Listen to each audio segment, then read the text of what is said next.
Hello, everyone. I'm going to make myself nice and big to start off with because why the hell not? So, welcome. It's Friday. It means, of course, one thing, which is a live stream for Wrestling Royalty. And for the kind of trend of the last couple of weeks, we're also doing a dual cast, a simulcast, whatever you want to kind of call it, with Gimme Who Yeah, who I think are still live, talking about a very different topic from what we'll be covering over here. We are, of course, going to be talking about the Royal Rumble 2024, which happens tomorrow night or early hours of Sunday morning, whichever one you kind of call it. But we are here to discuss the Royal Rumble and the Royal Rumble alone. So if that's what you want to talk about, then this is the place. I'm going to be joined by Sam. I'm going to be joined by Dan. And you know what I'm going to have to do first of all, though.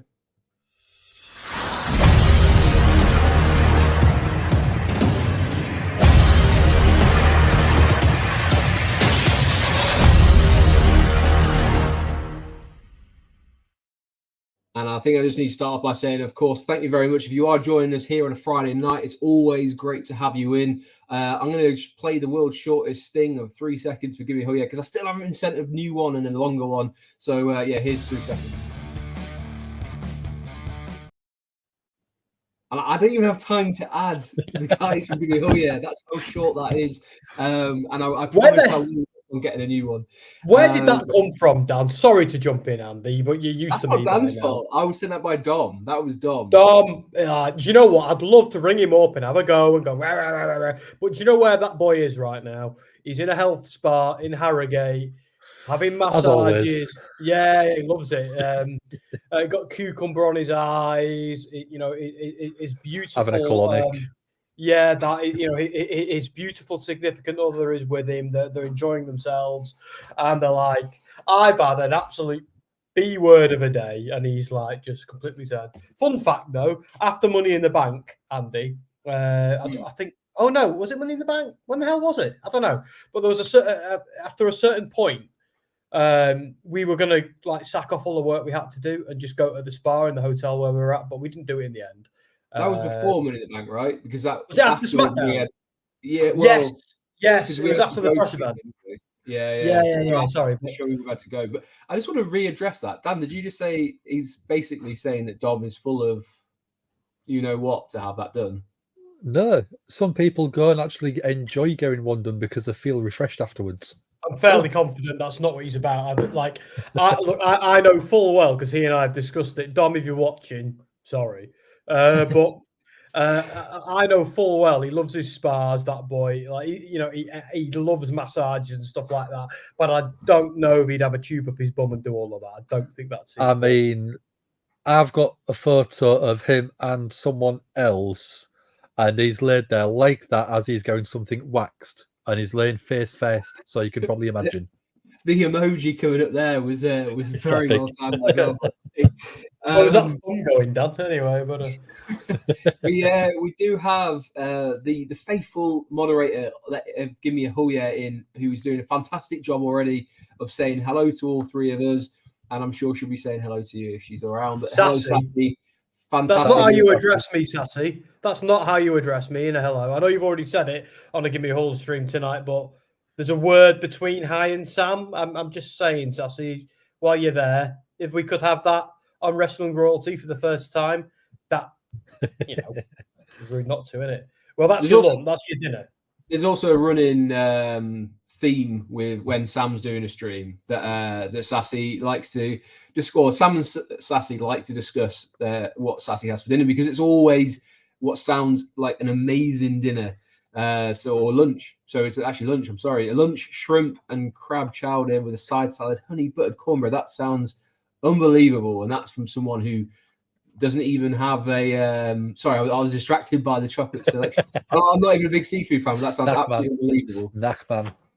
Snackman strikes again. And there we go. Hi, Saucy Sam.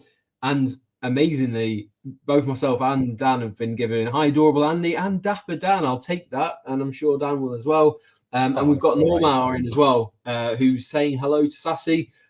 Always good to have you in, my friend. And yeah, we are here to talk about the Royal Rumble, which is what we should be getting very excited for because in about 24 hours we'll be not too far away. It feels weird because it's 1 a.m. in the UK start time.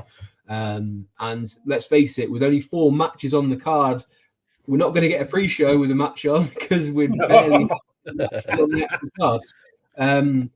Let me just bring in some nice flashy slides. So we are going to run down the card. I said there is only 4 matches scheduled at the moment. So unless something happens on SmackDown tonight where they add a match, which I'd be surprised at this late stage. They can't have a pay-per-view of 4 matches. That's like even in the bite-sized pay-per-view era, that's ridiculous.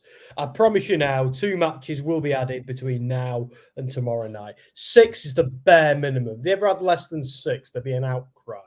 So, well, it feels weird because, like on Raw, I think Dan's in for a bit of a treat on Monday because they've announced like 4 or 5 matches already, which all sound pretty decent, to be honest. So, some of them I was expecting maybe to go on the Rumble, like DIY versus Judgment Day for the titles. Yeah, that and the Intercontinental, Like, to be fair, they always screw over the Intercontinental. Like, we know the US titles are going to be on there. That's cool. But they always screw over one of the other belts. And I'm not being funny. After Roman Reigns, guys, never mind Seth Rollins, never mind Logan Paul. Gunther's the man after Roman Reigns in WWE right now. Sorry, if you've got an opinion where you disagree with that, I don't care. You're wrong. I'm explaining why I'm right. Gunther is the man. And like, if anyone's getting relegated, it shouldn't be him. But I'm old school. I like all the main belts to be on a pay-per-view. You know me. We've been through this before. I mean, I guess before we jump into the Rumble, we did have a strange edition of Raw because I don't think it fired on all cylinders. I'm not myself sure it was the best go-home Raw before the Royal Rumble, but we did have 2 very good sections which were talking about the Royal Rumble. And I'm keen, as the Raw aficionado that is Dan, to get his opinion on this. What did you make of Raw? First of all, let's start with Seth Rollins and the news that he is injured, but has kind of made a promise that he will be defending his title at WrestleMania, or he will at least do everything he can to get to WrestleMania and defend it. What did you think of Seth and Gunther's matchup in the beginning? I mean, I thought it was fantastic. I'll let people know there was no live stream because I was quite ill on Monday night. So I apologise for that one. But I should be back for Monday night this week, and I will be back tomorrow night for Royal Rumble itself. You do enough, mate. You do enough. Yeah. You can let me off to 1. Yeah. Let me off 20. For the Seth Rollins stuff and Gunther, it's a matchup I didn't expect I would be getting, because the tease is they could be going for that at WrestleMania itself.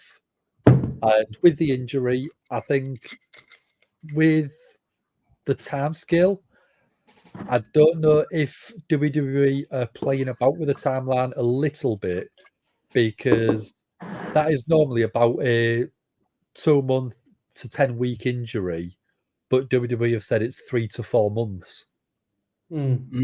So they have put the jeopardy doubt in everyone's minds, so we might not get Seth. I think they're also covering the back just in case he doesn't rehab it as quickly as needed to get to WrestleMania. But if you've got WrestleMania and you've got Seth Rollins defending a title on there or going up for a title against Gunther, it's a win. I don't care what you say. That is still a win of a match. That's a good way of looking at it. Yeah, and we'll get into, because I've got a specific slide for Gunther. We'll kind of cover his involvement in the Royal Rumble as well, because when we get to that section of this stream, there's not very many people who have been announced. This is very strange for WWE because we've got 4 matches rather than 5, 6, 7. And we've only got a handful of people who have declared for the Royal Rumble officially. Now, obviously, anyone can kind of enter, but it's strange that they're not giving as much information. So it does lead to speculation, as I'm sure social media is always happy to oblige and give that. It seems like they're happy for people to run riot in terms of theories, in terms of who might be involved, but they've drip fed in certain people and certain storylines that seem to be taking precedence at the moment. We've got a couple more people who've come in. Aaron, who says, hello, everyone. Hey, everyone. We've also got Matthew Lincoln, who I believe is someone on this stream's friend. I'm trying to remember whose it is, because one of you has talked about Matthew before. Neither of you. I've got that completely wrong. Me, not man. Does come and see me on Raw every so often. I don't know if he comes on SmackDown. Well, it's amazing to have you in, Matthew. With Rock's daughter as GM, we will see her in the Rumble. Maybe it feels like maybe being the NXT GM, it feels like it's more to protect her from having to go in the ring at the moment and let her kind of build a character out, and then maybe they get that transition later on. But yeah, we'll see. I love the Royal Rumble because you always get shocks. But yes, we've got Gunther and Seth. We had that amazing CM Punk and Cody Rhodes going head to head in a battle of words. Again, we'll get to them a little bit later on. And we also had a little bit of a women's build as well with Becky and Nia, and then Bayley getting involved as well. So again, probably the main movers and shakers for that match all appearing on Raw, which is great to see Damage Control getting a bit more exposure across the brands. What we're going to start with, though, and I think I'm going to make a bit of an enemy of starting with this out of Sassy by the sounds of it. We have Logan Paul versus Kevin Owens for the United States Championship.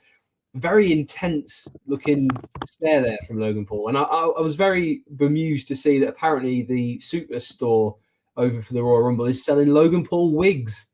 I'm not sure what kind of person is buying that, but I have seen the picture. They are selling Logan Paul wigs ahead of the Royal Rumble.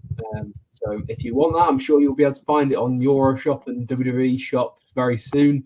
But this has been a pretty good feud, I would say, so far. They built it up over the few weeks. Sam, will go with you because this is one of SmackDown's to start with.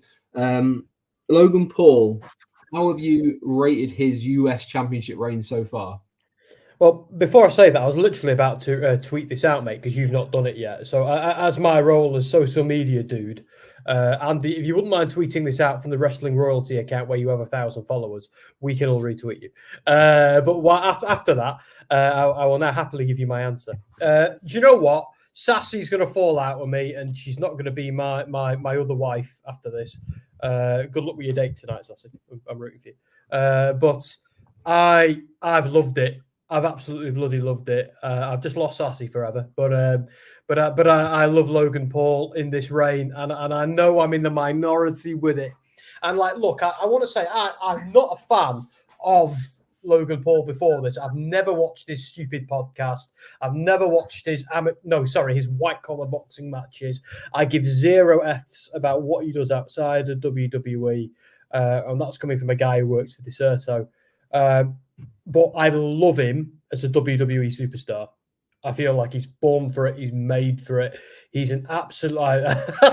So I've just seen Sassy's comment. Anyway, I adore him. Good tweet, Andy. Just sitting on my watch. He's great in this role. Kevin Owens is the perfect foil for him. It's certainly not Logan's time to lose it, but Kevin's a great opponent for him. If anybody kicks the ever-loving, out of Logan, it needs to happen at WrestleMania and be a big fan pleaser. But I actually think this guy's great. I think one day he could potentially make an excellent babyface. We've seen him being a babyface before. He's way more suited to being a heel at the moment because of so many reasons. I don't think he needs a title forever, but right now, keep it on him. Like, this is helping the company. It is helping the company. It's getting a new generation of eyes on the company. Love him or hate him, Logan Paul is quite... what's the word I'm looking for here? Influential. Yeah. And there's a certain generation who, like, my little brother will watch him just because he's him, doesn't give a stuff about wrestling, but he knows his brother, who's 20 years older than him, me, loves wrestling. He might tune into it just because of this. This might be enough to turn him into a wrestling fan one day. And here's the thing. The final thing I'll say about Logan Paul is direct me to a bad promo, direct me to a bad match. I don't think he's had them yet. I see people who've been in this industry for years and years and years who are still finding their feet. And I feel like Logan Paul should have done this 20 years ago, or 15 years ago.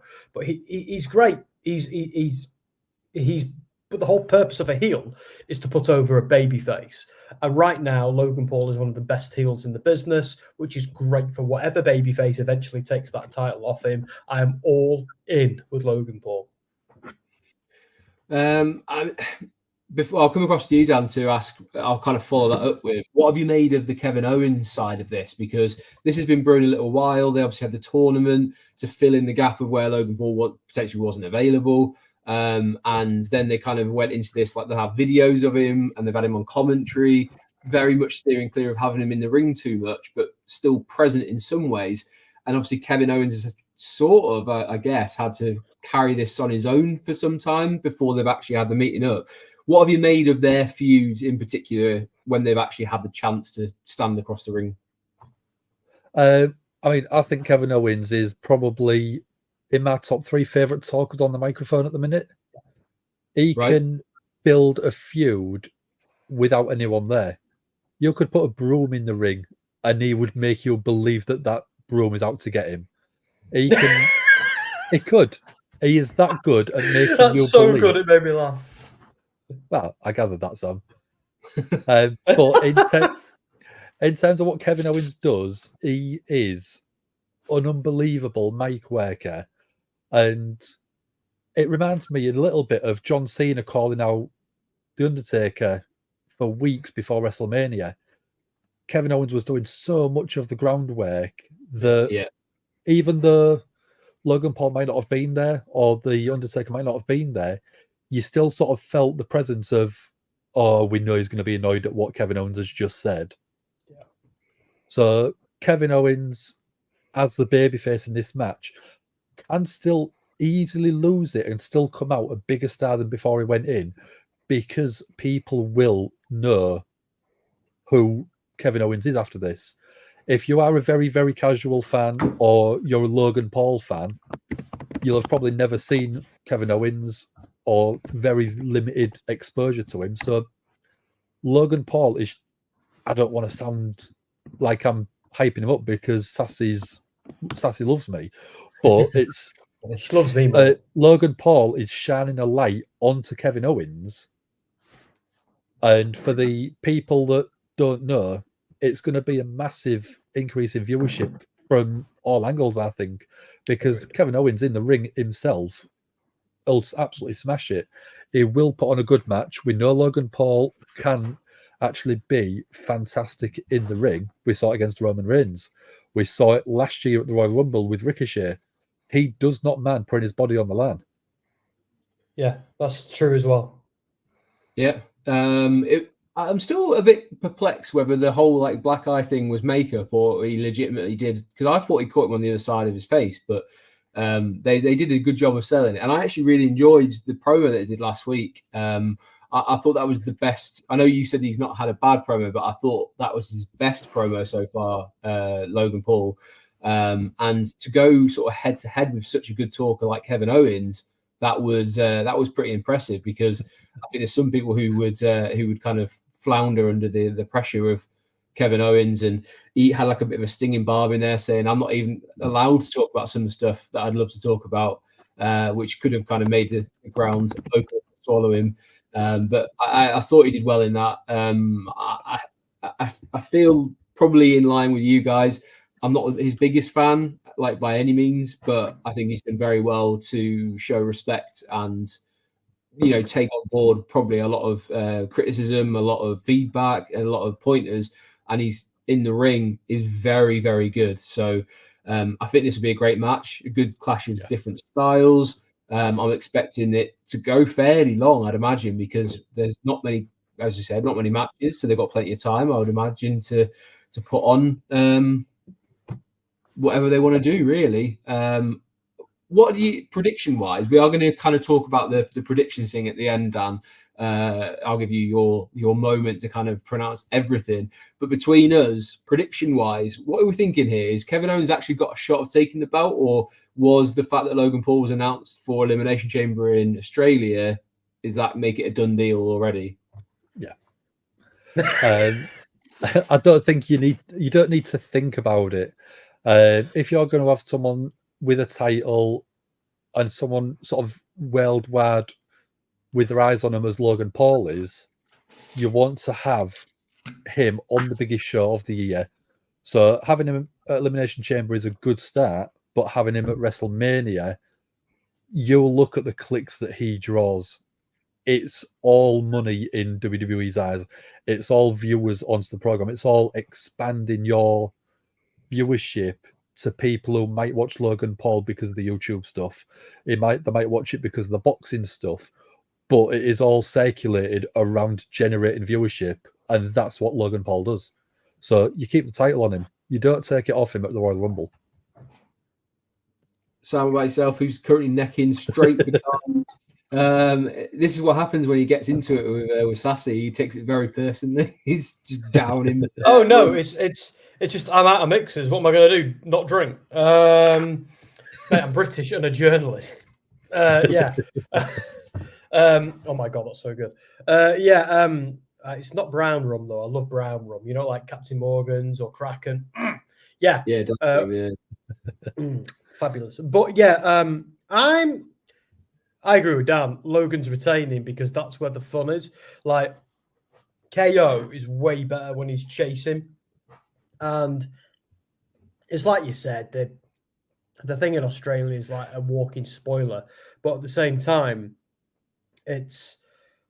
you'd be stupid to take it off Logan Paul right now. It's got so many eyes on the product. There's so many fun matches. The fun here is, and I'm telling Sassy more than the audience here, the fun here is we're waiting to see Logan Paul get absolutely battered. That's the fun here, because that's the fun with wrestling. That's what heels exist for. Yeah, I agree, Sassy. I already had some of that tonight, but I'm mixing like a champ. But the fun, we want to see Logan Paul get built up and built up and built up so somebody destroys him. And having Kevin Owens here as the guy who could destroy him, but probably ain't gonna, because Logan Paul is gonna worm his way out of this. That's the fun. So come WrestleMania, I think Gunther retains at Mania. I think Rollins retains at Mania because I think he's going to be there. I think Logan and Roman are the ones to lose. I do feel like that's where it's going. I could be wrong. I've been wrong before. Dan, we were sat together in the stadium in LA and we were both wrong. Only Anthony was right. And my God, did he let us know? Talk about milking the win. Jesus, I was like, can we get a different hotel room? Can we put this guy somewhere else? But yeah. Logan has to retain. It's the best thing for the business. It's the best thing for the storyline. KO knows that, and whoever ends up battering Logan and taking it off him at Mania or wherever else. LA Knight. Oh yeah. See, that's a great shout. I was like a really sensual saying his name. I just wish you'd said yeah in the same tone as well. Yeah. Yeah. Well, that was sexual. We do have a couple of comments in about this. Normar says Logan, like so many before him, got into WWE because of his name. But you got to admit he's put in the work and turned into a really good in-ring performer. And he made the buckshot lariat a better. I mean, I'm not a huge I don't follow week on week, but I do like to keep up to date. And I know there's someone very good at the buckshot lariat in AEW. But from what I've seen, Logan Paul is absolutely fantastic. It's so clean. He's better. Sorry, you said it, not me. I'll leave it as that. There's some love in here for Miz if you've not been carrying along too. I think there might be a little bit of jive in there. Come at me, Naylor. Sassy. KO deserves every penny they're paying him. Great moves for a big man. Incredible on the mic. I don't see any reason for KO to hold the belt. Yeah, that's true. I think he's one of those stars that don't really have to have a belt to still be a draw. I think his star is big enough. It always seems popular. Like, it doesn't matter what he's doing or like where he is on the card. People will always want to see Kevin Owens. Like, listen to the reception he gets when he comes out. So, huge props to KO. And Normar says on the last one there, let Logan hold it and build it for a while. Sassy's more of a bourbon fan. I'm in full agreement there. Maker's Mark. I'm a Maker's Mark fan. Oh yeah. Bullets for me as well. Or a bit of Buffalo Trace. Not sponsored by any of that, by the way, on the channel. But if they're watching this, feel free. I'd love a sponsorship. I want Mox to come back for one night to beat the. I'll let you fill in what you think Sassy meant with that word there out of him, because it could be a few different expletives. But yes, we think I think Logan Paul is going to go over on this one, heading into Elimination Chamber. Now, the only other match that we have that's not a Royal Rumble match is a Fatal 4-Way with possibly the 4 biggest stars on SmackDown, which seems slightly odd. I'll go into that more on the Royal Rumble. I've got some thoughts on that one myself. But here we do have LA Knight, Randy Orton, AJ Styles, and the champion himself, Roman Reigns, who is gracing us with his presence at the Royal Rumble, and is going to defend it. And we will probably hear it a few times. The odds are stacked against him, which technically they're not. Everyone has a 1 in 4 chance, but who are we to say anyway? But yeah, this is a big match, a lot of big names. So Sam, we'll start with yourself. What do you reckon is going down here? Is this the time that we're finally going to see Roman Reigns fall, or is this just one more easy run-of-the-mill defense for him? I thought it was either of those things. Here's the thing: with it being a fatal 4-way, it's no disqualification, which means he can have his cronies come in and help him. That's where we're going here. The story they're telling is AJ, Randy, and LA Knight have all been wronged by Roman in the past, so they're so fixated on revenge and winning that belt that they aren't going to be able to see the bigger picture, and that will be their fault. Like Nick Aldis has done this to screw over Roman Reigns, quite rightly. It's a great storytelling, and correct me if I'm wrong, Andy and Dan, you'll know better than I. Where's Misfit when I need him? Roman Reigns hasn't defended this in a fatal 4-way. Am I right? In his entire reign? Correct. Yeah. Yeah, I know there's been 3 ways, like Daniel Bryan and Edge. This is really, really clever because the Roman Reigns singles match is getting a bit old now. Now, me and Anne argued about this in Mania. Anne was like, "Oh, it's the same bloody match every time," and I was like, "Yeah, but that's okay. It's okay to be more of the same if you like it, if it's good." But even me, a guy who will defend WWE to the hilt, is now like, okay, it's getting old.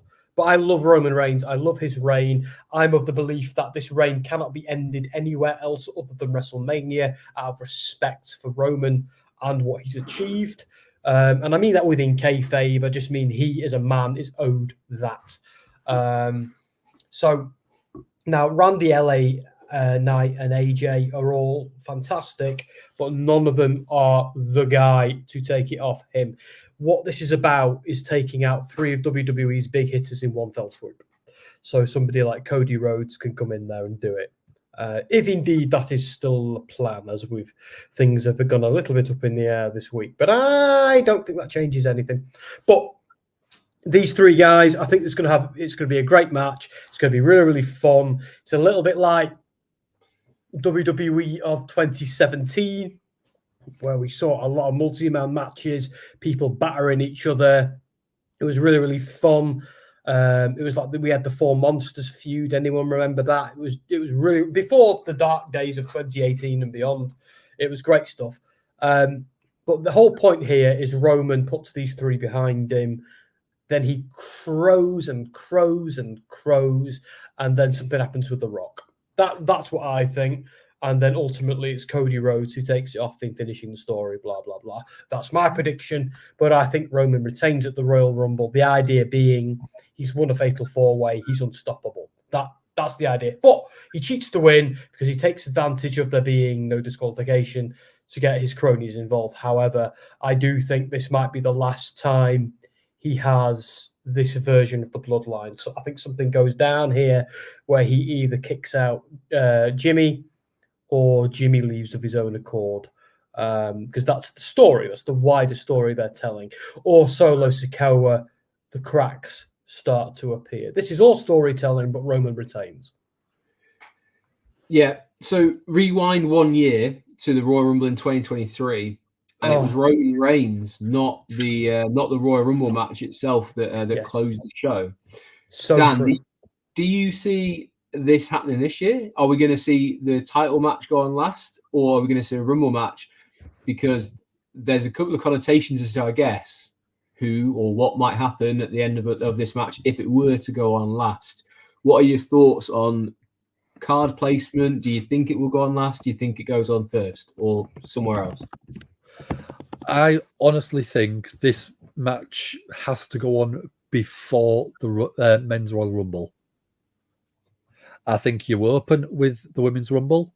I think you have the US title, then you have this one, and then you have the men's Rumble. There may be a women's match in the middle. I don't know, depending on what happens on SmackDown tonight.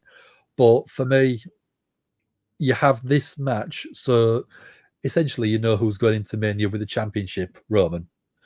And then you see who wins the Rumble. And then you have the idea of, oh, it could be that person, Cody winning the Rumble. Oh, he's going up for Roman. CM Punk wins the Rumble. Is he going to go for Seth? Is he going to go for Roman? And you've always got that idea. And I think having the title match on after the Rumble diminishes the winner of the Rumble a little bit for me. Right. If you have a huge stipulation, i.e. Royal Rumble, Hell in a Cell, and you don't have it close the show, it's the headline, it's the thing that you put on the top of the box. You'll put Royal Rumble, that's the main event. You don't put Royal Rumble and have a Fatal 4-Way as the main event. You don't have a Hell in a Cell stipulation, headline, premium live event, and then put a tag match on the main event match. That to me is a complete backwards notion. So if you are calling the show Royal Rumble, that is what you should have as the final match of the show. I would normally agree, but I will counter that literally last year that wasn't the case because we did have that big, moment with Sami Zayn, and that was what kind of closed out, was that he finally broke free of the shackles of the bloodline. And we did have a question earlier on. I'll just nip back and try and find it, which was from Matthew, who did mention the bloodline, who will lose their team first, Judgment Day or Bloodline. I think Sam might have answered that a little bit in his coherent rambling answer, where he kind of said the bloodline as we know it could kind of fall apart a little bit.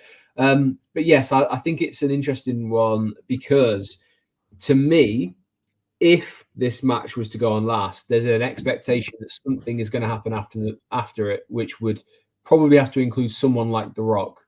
I don't see this going on last and there being a showdown. I think that would diminish from a Raw, from whoever wins that, and then can kind of like lay claim to whatever they want. We're going to cover the Royal Rumble matches up next. But certainly for this one, I think it has to open the show. I think you go big on this one, or you sandwich it and you have the women's Royal Rumble go on first. I think the men's has more story to it, so I think that should go on last. But if you want to get a hot start, I would put this one on absolutely flying out the gates. Then the women's match, then the US title match, then the Royal Rumble, because I've spoken to Triple H before, and he's very much a case of like, he knows how he wants the ebbs and flows of his show to go, in terms of like, you want a big start and then you want to kind of like pull it back a little bit. And the Royal Rumble is so long that you'd have that lull at the beginning, and then you build that up, and then you drop it back down, and you have a couple of those weird peacock promo things that they do, and then you go into the US title match and so on, and then you finish on a massive high of whoever in the Royal Rumble point to the side, and that's how you go off there. But we also could get another match or two added tonight on SmackDown, so that remains to be seen. But if it is 4, that's how I would do it personally. So we're all in agreement then, I'm guessing Roman Reigns is retaining here. Yeah. 100%. And it seems like Normar's in agreement as well. He sees an unconscious referee come into play in the Fatal 4-Way, probably via Solo's thumb. That damn thumb. And Dan had said 3 separate triple threat matches. I wonder if anyone off the top of their head can name who was involved in all those 3 triple threat matches. I know Sam gave you one, which is the Daniel Bryan and Edge one. Can you name the other triple threat matches in the comments? Let me know. It'd be interesting to see who can get that first. Another further prediction: Knight gets the count out on Roman, but ref knocked out. I think they'll do that spot. I think someone will be covering, and it will be kind of like, I think personally Randy Orton, because he seems to be the one that's hottest at the moment in terms of getting the crowd going. Unfortunately, I could see AJ or LA being the one who actually takes the pin, and that's why they're involved. another theory of mine is the reason why they're doing this particular match is because it limits the massive stars and the sort of maybe disappointment of what do they do in the Royal Rumble? How do you eliminate them? Do you get spots elsewhere? Because let's face it, if Randy Orton or LA Knight was proven very popular with the fans, they're going to be very disappointed when they get a poor showing in the Royal Rumble, because if they're not planned to win it, what's the point in having them in it if you can put them somewhere else? So there's always that as well. So the Royal Rumble matches, which looks like it's sponsored by Cricket 5G and Suicide Squad as well, which I'm sure you can read some stuff over on Deserto with Sam about Suicide Squad. I'm sure someone is going to be covering it over on that. It ain't me, but there's a very, very talented team picking up that game, I must say. There you go. And of course, in the UK, for now, you can watch the Royal Rumble on the WWE Network. But as of January 2025, you're going to have to watch it on Netflix, which we did cover a couple of days ago when that news broke, that Raw and the rest of the shows internationally, at least, are all going on Netflix. So if you subscribe to both, you're going to be saving yourself $10 a month. So that's some good news there. But yeah, from next year, WWE is moving to Netflix. Let us know in the comments what you think about that. And if you want to know a little bit more, go check that video out, which you can catch on both Gimme a Hell Yeah and Wrestling Royalty. Can I just hijack the stream, Andy, for a moment? I know it's your show, mate, but you bring me on, and I always do this. Dan's been dealing with this for a year or two now. But what do you think about that? Because I'm really, really sad to see the WWE Network go, because it's just been my bane for years.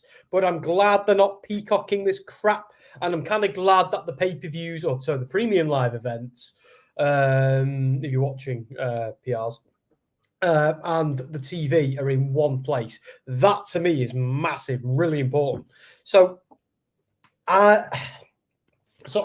for it because of that.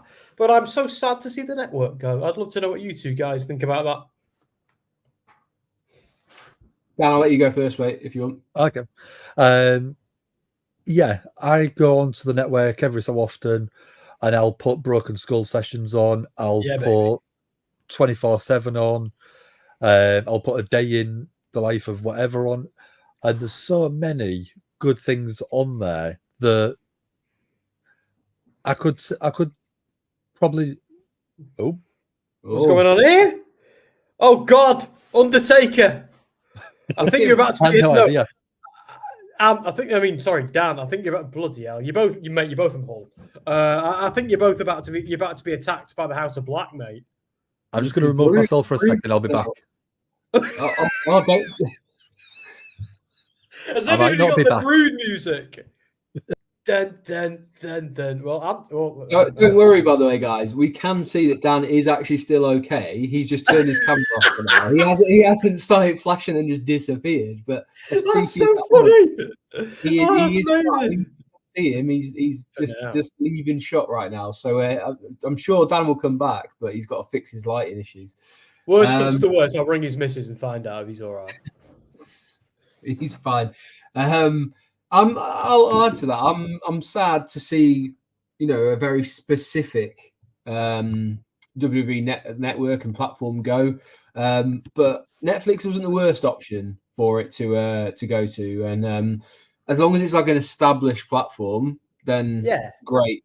But what I will say is Netflix. I don't know if you guys have Disney Plus as well. Disney Plus is very user friendly in terms of, if you want to watch a Star Wars film, you just click on Star Wars. If you want to watch a Marvel film, you click on Marvel, and so on and so forth. Netflix doesn't have that set up at the moment. So I wonder if they'll have to change, because I would hazard a guess, outside of Disney, WWE offers the biggest back catalogue that anyone could have offered in one go. So that much going on to a platform, I would have thought they'll have to play with the user interface a little bit to separate 100%. it. Yeah, 100%. Otherwise, it's going to get a bit jumbled up. So that's my one reservation, is I want to see what Netflix is going to do on that side of things, because let's face it, you don't want just like one little like sort of strip going like, hey, you watch WWE, because within that, how do I find the Royal Rumble? How do I find past WrestleManias? How do I watch a Broken Skull session without having to properly search for it? You need to make it like as snappy as possible. So yes, I do want to see the UI and UX or whatever you want to kind of call it. I want to see that sorted. But yeah, we got a couple of people who were jumped in. The viewing, how many hours is the Rumble? It's actually 1 a.m. UK time. I don't know where you are, mate. But if you're in the UK, it's 1 a.m. on Sunday morning. So as Dan said, it's about, what's that, 27 hours? Just under 27 hours, yeah. Yeah, about 27 hours away. I think it means how long is it, mate? How long is it going to be? Like probably what, 3-4 hours in terms of. No, in how many hours is the Rumble? Oh, in how many hours? Well, I'm an idiot. Yes. Ignore. Read. Early hour, if you're in the UK, early hours of Sunday morning. If you're in the US, I believe it's probably 8 p.m. and they'll probably have a pre-show around 7 p.m. Eastern time. So wherever you are, I hope you managed to find it. And as you said, you can see right there, 8 Eastern. I should have just read that out. I don't know why I didn't do that. Well, 5 p.m. Also, Sassy has said, oh, it's like 20 quid. Yeah, there you go. I hate it. Netflix almost $20 amount of the ads. So I think the UK people, well, those of us in the UK, I feel like we're getting a better deal than those of us stateside, because in the UK, for us, all we really do is cancel our WWE network. And if we've already got Netflix, happy days. I think Netflix, is it not only like a $5 or with adverts? Well, with $7.99 I think the premium, like the top Netflix in the UK is about 13 quid or something like that. But even that is less than $20. HD and stuff, isn't it? Yeah, round about the same. But yeah, I feel like if you're in the US and you have everything on Peacock, to then spend $20 to then watch just Raw on Netflix, yeah, man, you might be getting a little bit screwed over. But to those of us in the UK, you've got to understand that we've been screwed over for years and years and years. We've had to either have Sky TV, which half of us have, or we've had to have BT Sport, which has been a nightmare because nobody has it apart from like obsessive sports fans. So, and let's be honest, if you're a WWE fan in the UK, like, yeah, you might follow football like Andy and Dan. I know you two love your footy. I know I hate it.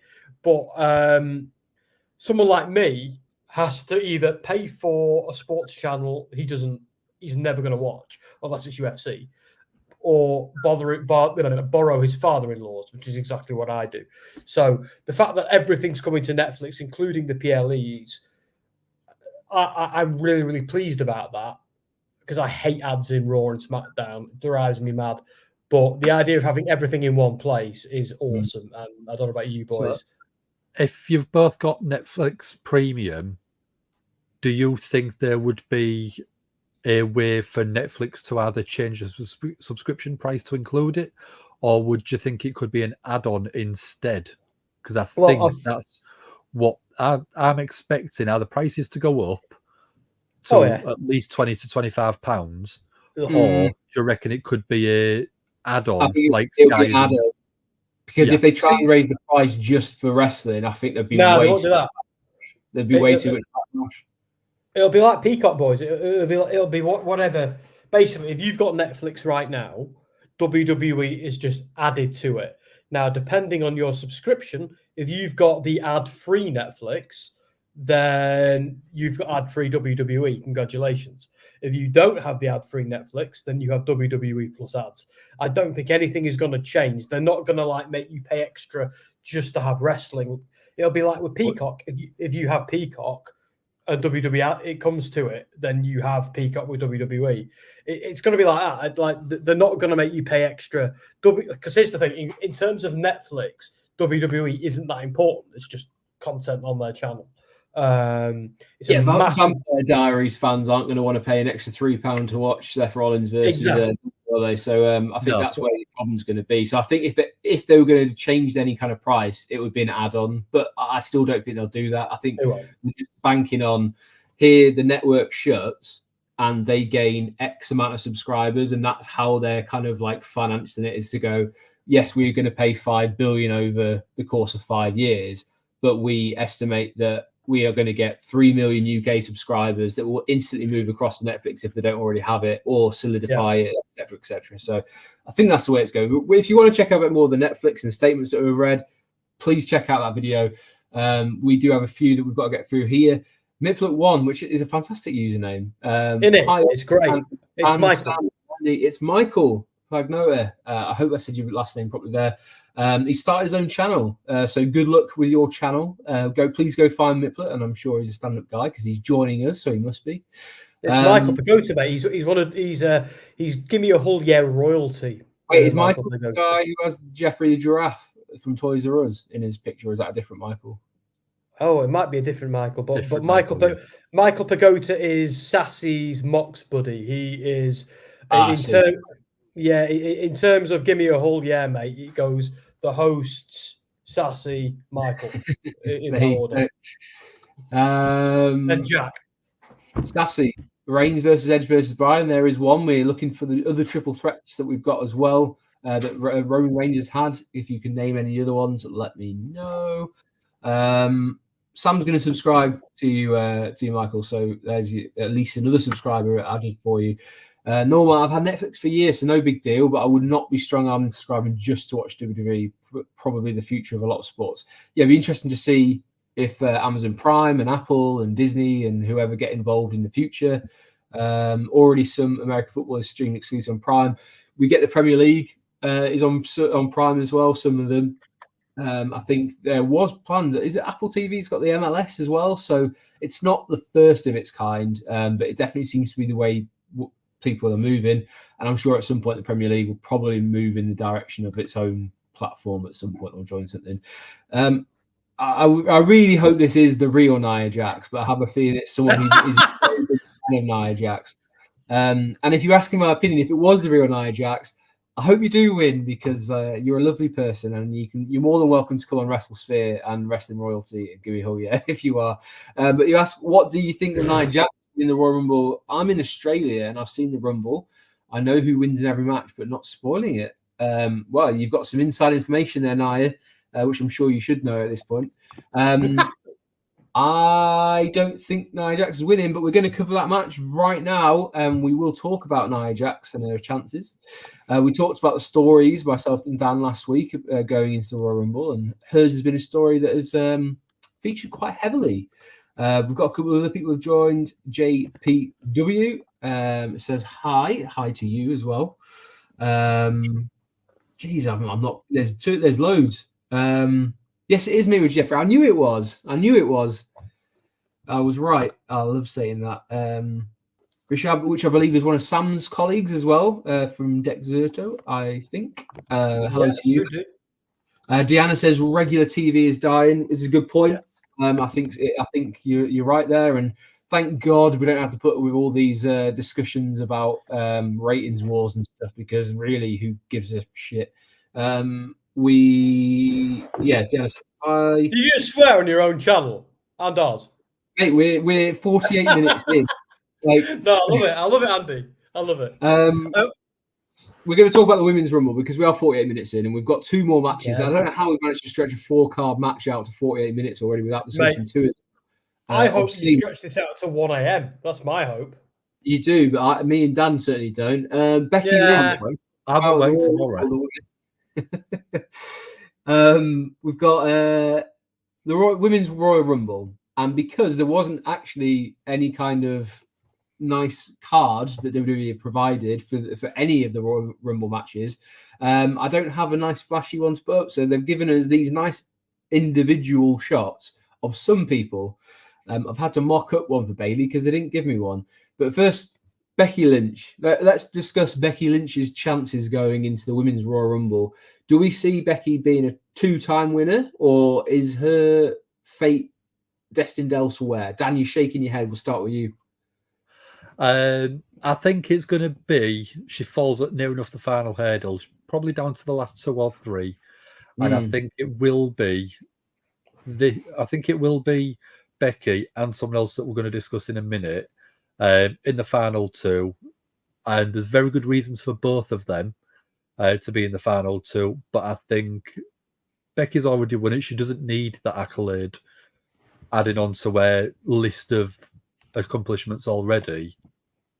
So I think having her in that position is going to be great, but winning, I just don't see the benefit of her winning, in all honesty. Yes, I would agree. I think you can write that elsewhere in terms of like the storyline between her and Rhea. It doesn't need her to be a Royal Rumble winner. That can kind of go elsewhere. Is that your thoughts as well, Sam, or do you think Becky's got a legitimate chance of winning this one? I'm just admiring Rishab's fabulous comment that he just said. And Sassy, have a lovely night. We'll miss you on SmackDown, but you've got a great night planned, and I really hope you have a good time. But yeah, anyway. So look, for me, two things are happening here. Either Sassy out, love that. Either Lynch is winning the Rumble. What do you mean, Sam? Shut up, Dan. Sorry, Andy. I'll give you a proper answer. Look, I either think Becky's winning the Rumble and smashing everybody, or Bayley's winning the Rumble. This to me, what's really, really good about the storytelling here is it's played like they're really doing a good job of tying in the stories together. Whoever wins Elimination Chamber or Royal Rumble, these things are now kind of swerving into one. And so either Lynch is winning the Rumble, and that'll be awesome, or Bayley is winning the Rumble, and that'll be awesome. And the other one of them is probably, oh, hello, Bianca. And either the other one is winning the Elimination Chamber. But I'm feeling the storyline, boys. So I don't really mind because, again, I've had way too much to drink to accurately fantasy book it for you all, as I usually do. But whoever wins either one, I'm actually happy with, because in all of my fantasy booking scenarios, and this is me, so one of them is going to be right. It's good storytelling. It's screw it. So either Lynch wins the you see, you got to be here to 1 a.m. boys. So either Lynch wins the Rumble or goes on to Elimination Chamber, and Becky Lynch, the man, fights her way through Elimination Chamber because Bayley won and comes out stronger than ever. That's awesome. Or, however, Bayley, no matter what Bayley does, like Bayley and Lynch, it's tied together. If Bayley wins the Rumble, Damage Control turn on her. Or if Bayley loses the Rumble, they can do something where she's done something to annoy Damage Control and they turn on her. Either way, it's great storytelling, but like it or not, love it or hate it, this is Bayley versus Io at Mania, and it's Lynch versus Rhea at Mania. That is where we are right now. That could change, but it's unlikely. And whatever route WWE used to take us there, I'm for it. I'm all about it, and I'm really excited to see what they do. And I'm fairly confident I know what the Mania card is going to be. But what I love is I don't strictly know how they're going to get there, but I don't care because it's amazing. And oh my God, ZJI's in the comments. Love to see, amazing to see you again, ZJI. I hope you join me for SmackDown in 2 hours. Yep, that was sprawling. Anyway, we do have. I'm really sorry because I don't know why Bayley wasn't given a nice shiny one like these are. I had to make one, which was it. I didn't know how to make it. Mate. She's Bayley anyway. Deanna is going for Bayley. She says Bayley's my choice in the women's, or Bianca, which is great because I've got slides for both of them. But yes, Dan, we'll come to you before we go on to the men's. Any of these going to be the winner? Who's your set? I know we talked about it on the stories stream last week. You seemed quite set, I think, if I remember rightly, on Bayley being the winner, which would tell the better story. Are you still going with that 1 day removed? 100%. The way, I mean, I know Sam's had a few drinks, so I'll do fantasy booking for him. You had on Monday Night Raw, you had Becky saying to Rhea, I need to beat you. So if you put her in the Rumble and she doesn't win, she's got that storyline to go into the Elimination Chamber to then drive and win the Elimination Chamber to then get to face Rhea at Mania. She's got that underdog sort of story arc from now until WrestleMania very easily. and it's such an easy story to tell. You'll have her get eliminated from the Rumble as number 29, last person out, or a little bit earlier in the match, and you'll have her sat on the ramp, absolutely devastated, a la Shawn Michaels when he was going up wanting to win the Royal Rumble to face The Undertaker as champion. You'll play that same exact story pretty much perfectly, and you're going to have a huge pop for Becky coming out. Bayley wins the Rumble. Bayley then says that she's on SmackDown, and it's been so long that she's held that SmackDown Women's Championship, she wants to respectfully challenge Io Sky for that title.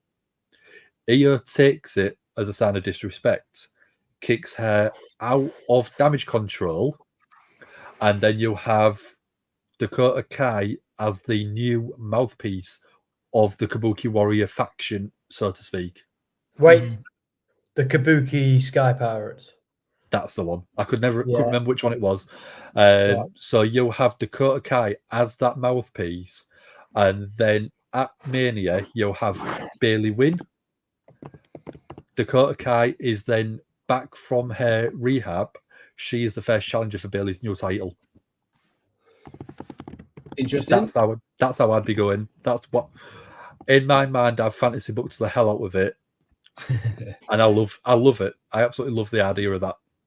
Yeah, I'm going to stick with something similar. I think Becky will go quite far, but I don't think she's going to be the one to win. I think she'll have a very strong showing. And as Deanna said, I think she's a great underdog story because that's where she's kind of been fighting for quite a while now. Like, you know, the rise of the man, etc. And I feel like there's every opportunity to do that. And also, there's an interesting story to be told with Becky where she might be an underdog, but she's also kind of being posted as almost the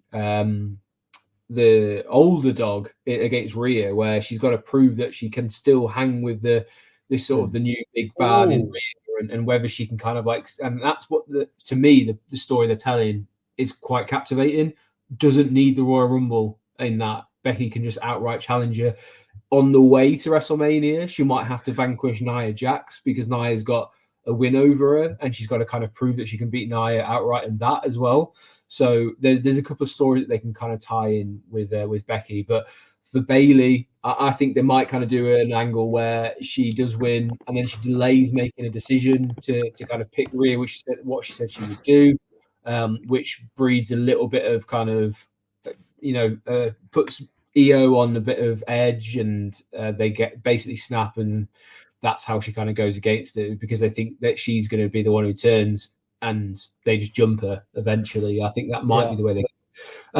But yeah, plenty of opportunities. We do have Bianca was one of two women on the media toolkit that WWE sent out that had their own slide, which I was a bit surprised at. Bianca Belair being a two-time winner. Do you see that happening? Because there isn't a tantalizing matchup to be had between Rhea and Bianca potentially. Is there any chance Bianca walks away with a win here? No. I think Bianca at Mania, if it happens, the match that I would want to see would be Jade Cargill. Oh, yeah. What Dan said. Yeah. Sam's just turned into a little bit of a... I'll back it up. Like I'm... Again, here's the thing. The thing about me with a few drinks in me is I'm just as smart as me without a few drinks in me. Not very. Look, I think Bayley versus Io is a really good story, and I genuinely believe Bayley versus who's the other one? Rhea is a really good story. But Bianca, I don't really want to see Bianca involved in the title picture this Mania. Dan will attest. Andy, I know you're in the building too, but we were sat separately.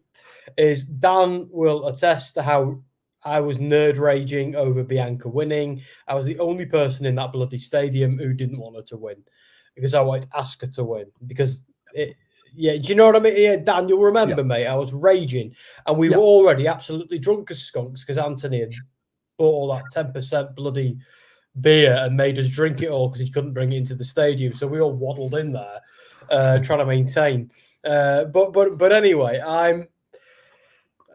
but let's not deny Bianca's a huge star and so important to the future of WWE. She needs to have a good. Thank you, Rishab, for the 100 rupees, mate. That's lovely. Thank you so much. But at the same time, yeah, Bianca needs to do something, and Jade Cargill is perfect, mate. Because let's be honest, like Cargill and Bianca, two powerhouses of the women's division. How good would a match between them two be? Yeah, Bianca's going to lead it because she's the better worker, but that's a WrestleMania match. Bring it on. I would love that. And I'm just disappointed, Dan, that you and I aren't going to be in the building this year, where Sporzy above us is probably going to be. And I'm a little bit annoyed by that. But Minneapolis, Andy, I might be with you. Well, I can confirm that I will be in Philadelphia for WrestleMania.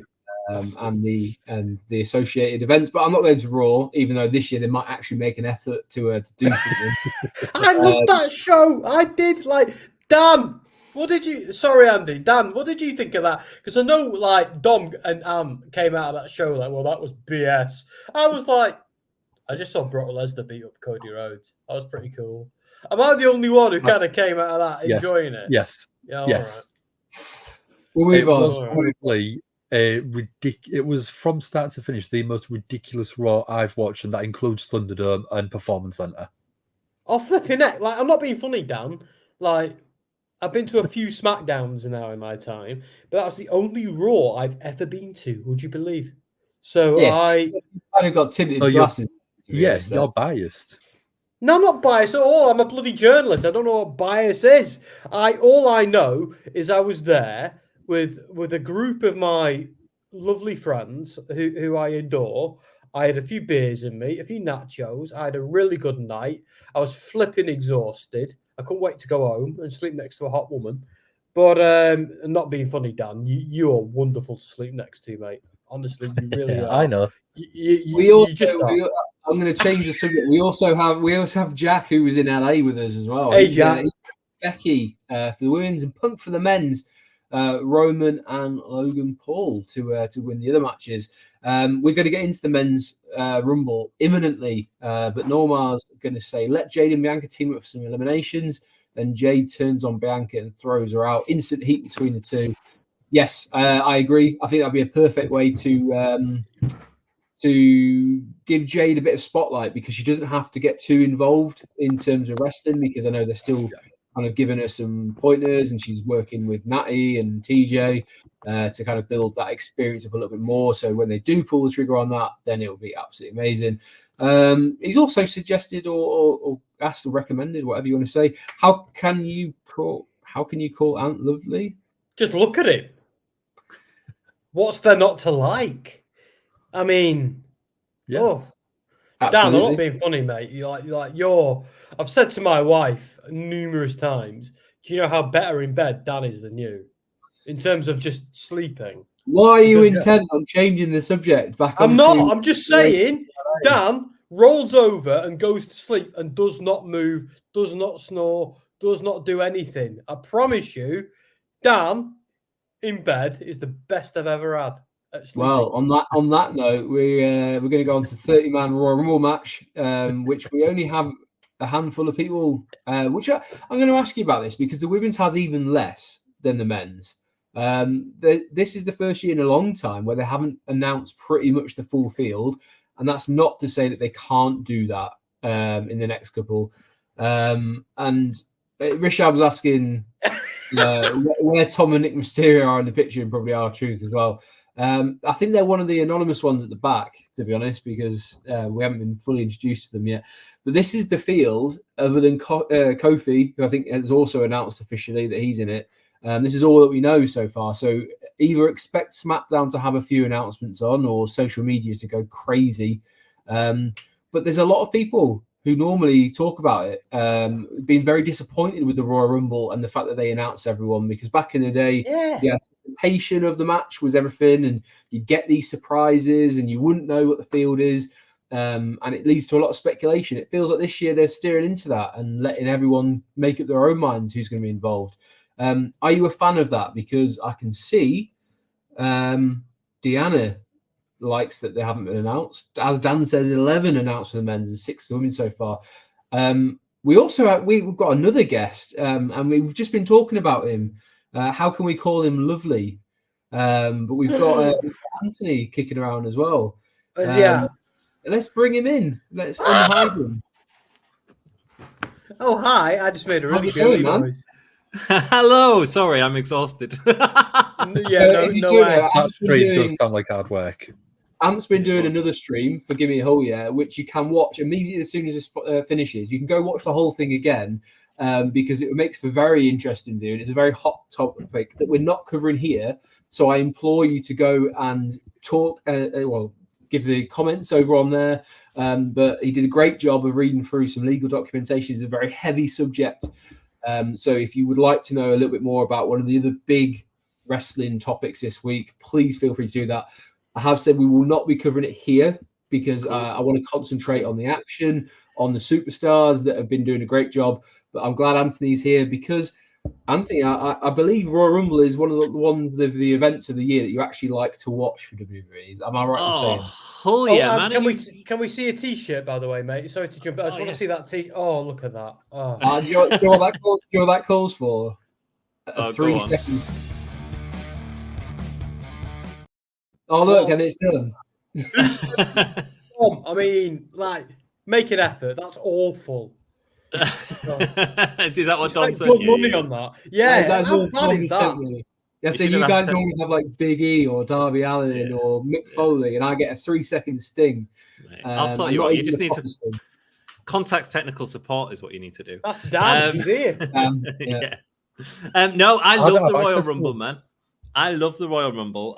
It's great, and you was just talking about surprises, and I feel that that's one of the things that the Rumble has been lacking in the last few years. It's one of the most exciting things about the Rumble when we get that surprise. And actually, a lot of the other stories that they're telling aren't as memorable apart from the sort of main stories. So I wish that they do more surprises. I love the fun of a Rumble. I think it's one of the times WWE excels at really having fun with the performers. I think back to times like where, what's his name? Heath Slater.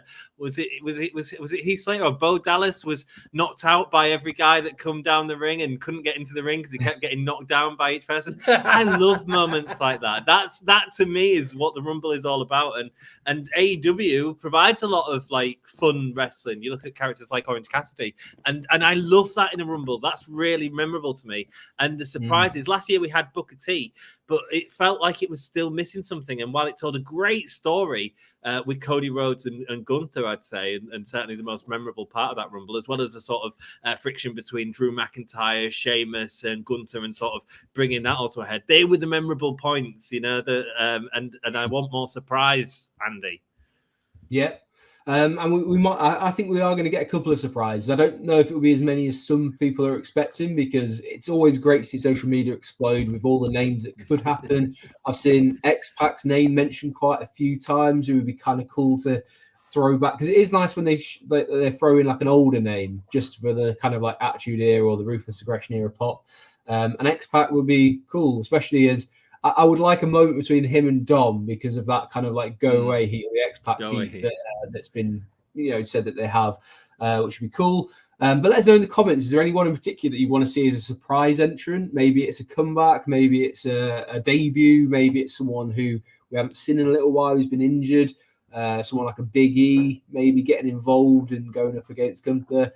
One person, I'm not going to deliberate on this too much further, but I think we're not going to see Brock Lesnar anymore, which might have been at one point. So there, we'll see what happens. There's a few, but what we're going to do is I'll throw a couple of ones on here. Of course, we can't go any kind of week or the Royal Rumble without speaking about CM Punk and his return, where we will see him officially on his first TV match back in WWE. Because he's done a couple of the live events, but this is his first time having a televised match. So he's going to be thrown straight into the Royal Rumble. Dan, we'll start with yourself. What are your thoughts on CM Punk and his chances in the Royal Rumble? For me, he's got to win it. He's come back. I think it might have been part of contract negotiations that he gets something like this. It's the first appearance in a match that we will see. Obviously, as you just said, with CM Punk going into this sort of match, it makes sense for someone like him to win it. Cody won it last year, and I don't want to see the same person win it 2 years in a row because it doesn't seem to elevate or tell a good story the second time. But CM Punk overall, he's got the best arc because he could use that to go against Roman if he really wanted. He could use it to go against Seth. Oh, he's back. Sorry, you froze for a second there. I thought it was me blowing my nose then, but no, it was just Dan. But yeah, I mean, I think CM Punk is the bookie's favourite to win it. Is my favourite to win it. Is my prediction to win it. I just think that it makes sense. I don't think he'd come back if he wasn't promised something this big to go on his list of accolades. Sam, I know you have a lot of opinions on Cody Rhodes. You probably do, but I mean CM Punk. But I'm going to ask Anth on this one because you cover AEW for Give Me a Hull, yeah. And I'm intrigued. Obviously, we'll come back to you, Sam. You settle yourself down. Good, thank you. All right, okay, yourself down. You drink some more Bacardi and be quiet. I shall. I bloody shall. Don't make me say the F word on your stream, son. Well, it's your stream as well, so I wouldn't. You cover AEW, and you obviously saw the fallout and the build up to everything that happened with CM Punk and his acrimonious departure from the company. Do you think CM Punk could be entrusted to win the Royal Rumble and go 2 months keeping his nose clean until WrestleMania? Because that must be somewhere factored in that they would be worried about it. No. Do I think he could be entrusted? No, absolutely not. But do I think they will? Probably. I mean, it's hard, isn't it? Because I think there is great story. I mean, there's two stories that were being told going into the Royal Rumble. One is for CM Punk's main event WrestleMania, and one is Cody Rhodes' story. And whilst I don't think either of those are the biggest story in WWE, and I think that's what WWE is telling us the stories are. So yeah, I think it's probably going to end up Punk and Cody at the end, and then it'll depend which way they want to go. Do they want to do Cody's continuation of this story? 2 back-to-back Rumbles is a big accolade for Cody. It hasn't happened since Steve Austin, I don't believe, so it is a big deal if that happens. And it also coincides with him finishing the story at WrestleMania, which I do think they're going to swerve everyone on. I don't think they're going to do it. But stop it, Anthony. If you do that story, a good beat to the story is that he was able to do it twice. Last year, he did it entering at number 30. This year, Cody wins from entering number 1. That would be a good story that they can tell for all the disappointment at WrestleMania. Because the real story, when I alluded to the real story, that is Roman Reigns' title reign. That is the real story in WWE. I swear to God, if you get it right again, we're not talking anymore. I've had enough of this. I sat next to this guy, folks, at WrestleMania, and he's there going, Cody's not winning. Cody's not winning. Yeah. And me and Dom and Dan are like, shut up, Ant. And then it goes on, and he's bloody right. And then he's like, I'm right. And then we're going home in the bus on the way back, and he's like, I bloody told you. And we're like, right, shall we make this guy sleep in a different room? Had enough. And if you're, I swear to God, if you're right for a second year in a row, I'm done. I'm done with this. From a story perspective, Sam, from a story perspective, it makes sense. Oh, don't say that. Cody winning, Cody finishing his story that you're all being told is a story that you all come up with yourselves. him finishing that story is the end, right? And then what do you do? Well, no. Then the real story starts. Right, we had yes, thank you, Andy. We've had this conversation, Anthony, before. You were right the first time. Doesn't mean you're going to be again.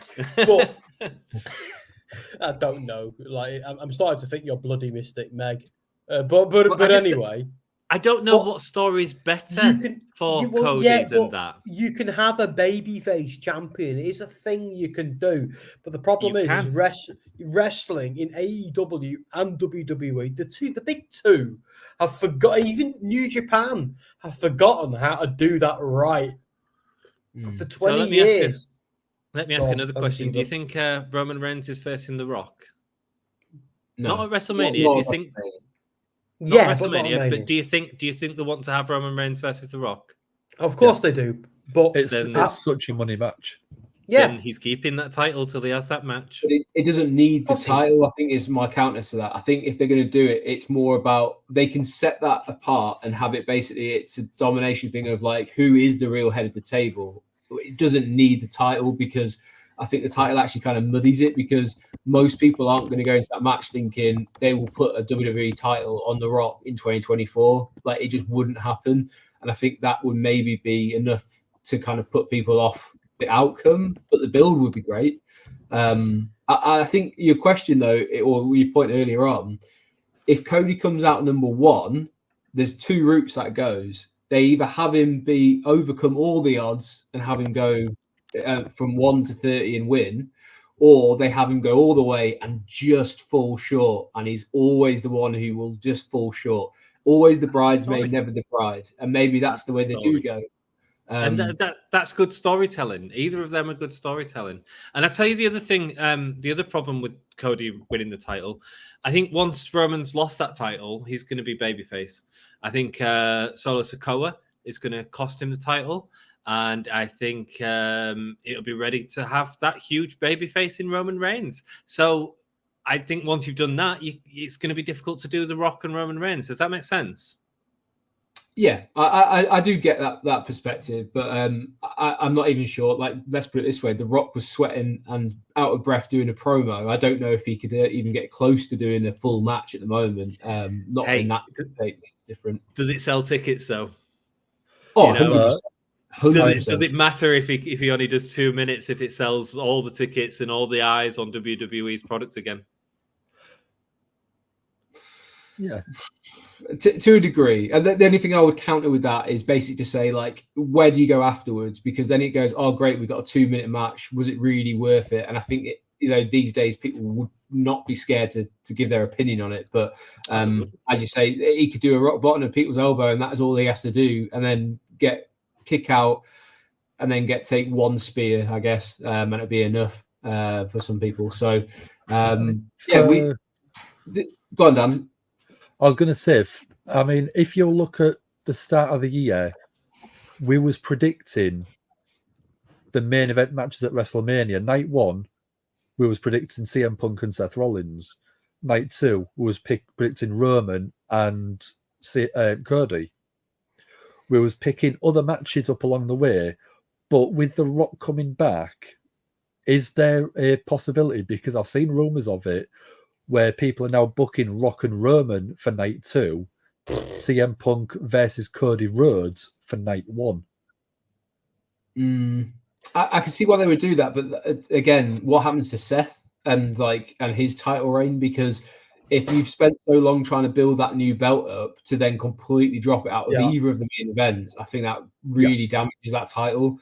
I think they've teased different stories on purpose, and I think it's very clever to kind of give us like, oh, this could happen, or Gunther could go against Seth. I don't know if any of them are actually happening, and they're just trying to maybe distract. And that's the Sports Illustrated thing that came out where they went, oh, actually, they're not even going to do any of them. They're going to do this, I think was a plan and massively kind of staged to draw the eyes away from what people might be it. But we trying to jump in, Andy. Go on then, mate. I know you want to speak about CM Punk because you always do. Oh, for God's sake! Are you joking? I'm the opposite. But anyway, okay. I'm the opposite, and I'm going to do 15 minutes. I see you, Anthony Nayland. But no, I agree with you. I was going to back you up. I think it's a load of BS. I think the plan has always been Cody Roman to CM Punk because versus CM Punk versus CM Punk. CM Punk versus Seth Rollins, because that's awesome booking. And Diana's just covered my beautiful face. But Diana, you're even more beautiful. But I mean, like, yeah, they're also annoyed this week because I feel like their plan got screwed over a bit. But when I saw that, I thought, oh, well, that's frightening. But nah, that's where they're going. I reckon so. Like this week was so smart because they put everybody like CM Punk versus Cody Rhodes, got people talking. Gunther confronted Seth Rollins, so clever. That got people talking. These were red herrings, and it's such smart storytelling by WWE. I'm into it because those are matches I'd watch too. But anyone who flipping read that report, saw that episode of Raw, and went, "Oh, this is what they're doing," dude, you got punked out. You know that's what they were doing. Yeah, thank you. And look, and in terms of me getting annoyed at CM Punk, yeah, I have my views about him, but nobody's more into the Seth Rollins versus CM Punk angle than me. Nobody. I promise you that now. I have feelings, but I'm a journalist. I'll keep them off here. Anthony, by the way, earlier gave us a masterclass on how to do a stream and do it objectively. So bloody hell, do we have something to learn, mate? That's why I texted you before saying that, because I've been doing this sort of thing for years and years and years, and you just wrote the book or rewrote the book. So go and watch that stream, folks. Thank you. Yeah, Mr. I'm not a journalist, but I'm going to do an absolutely smashing job of pretending to be one. You made us look like dicks, Sam. You made us all look like dicks. WrestleSphere what? Anyway, we did. We have a couple of other people who obviously have been announced to be in the Royal Rumble. There's not many, but we will kind of zip through them a little bit. We've got Gunther, who did who I thought was a very interesting choice to be the one who interrupted Seth on Monday. Dan, again, I will bow to your raw knowledge as you cover it for the channel. Gunther, were you surprised, and was it an exciting sort of roll of the dice, I guess, to throw him in there? Yeah, because I was honestly expecting Damian Priest to come out with the briefcase and just teasing a cash-in on Monday Night Raw. I thought it would have made it a very interesting segment if Damian Priest walks out with a referee. He hands it off to the referee walks around, but doesn't end up sort of saying, yeah, I'm cashing in. Because the crowd, I think, would have been into that. I think the crowd would have just poured so much hatred on Damian Priest. But Gunther coming out, I think it was a nice swerve, having two separate title holders having a face-off. But again, I think it could be one where it would be a great match. We know it would be a great match. Both people are absolutely great workers in the ring. And I think on the mic, you've got to give the edge to Seth. But if you put them to win a match at WrestleMania and you had both titles, I don't even know if you could do these two on a match on one night and then have them in individual matches a separate night. I wouldn't be opposed to that, just to say that you got that big match at WrestleMania. Yep. There's nothing I can argue with there at all. But I do want to make sure we cover some of the comments because they are coming thick and fast. Rishab says he thinks Rock is entering the Rumble. Possibly, could be a big surprise entrant. Obviously, they have had him on doing promos. There's the news this week that he's joined the board of directors for TKO, the parent company is WWE. So, there's every opportunity. If it was going to happen, it could happen in 2024. Who knows? Mark, LFC UK, good to have you in, Mark. Sad news about Jurgen Klopp for you. Good for everyone else in the Premier League. So I can't say I'm that upset about it. And sorry, Dan, I know you're affected by it as well. But he says, look in my eyes, what do you see? The opening match. I was trying to fit it into the tune. Doesn't really go. The opening match in the Rumble. There's no way. Surely there's no way that the men's Royal Rumble opens this year. We've spoke about that a little bit ago. I think it's closing. It's too big a story with everything going on. I think this year they go back to the Royal Rumble match closing the show. But who knows? I'm sure you've seen some reports somewhere that maybe suggests otherwise. what have we got? Yeah, Deanna says maybe coming in short is Cody's story, and I think she's referring to the Royal Rumble, not necessarily anything else that could be construed from that statement of coming up short. I don't think Roman is a good fighter, to be honest. I think WWE is more technical than brute. That's why Cody defeated Lesnar and earned his respect. He's a technical fighter. He's got a point. He's got a really good point there, Andy. Because Yeah. the whole purpose. Sorry, mate, to jump in. I'll bugger off in 20 seconds. I promise you. The whole purpose of that feud. Because let's go back in time. I know you were on a plane at that point, mate. Me, Ant, and Dan were in the room, and we were scratching our heads as to why Brock attacked Cody. But I do feel like 6 months later they answered that question in terms of the whole purpose of that was Brock was punishing and then testing Cody for losing at Mania. I feel like they got that across a good way later. And, you know, I feel like that had a crap beginning to a good beginning. So I think Rishabh's right. And what was great about that feud is they didn't need Brock to say it or to verbalize it out loud. It was just it was something the fans could interpret themselves, but those of us with a brain, that's the way we saw it. I think Triple H saved that from Vince and turned that from a crap story into a good story. And for me, maybe I'm biased. That, you know, Dan has said I'm biased, but I think in this sense, yeah, I am biased in the sense that I wanted that to have a happy ending or a decent ending, and it did. Because it was the WrestleMania Raw that me and the boys were there. I perhaps go easier on that Raw than I would have done, but only because I was there with you boys, and that's what made it so special. Stop laughing, Anthony.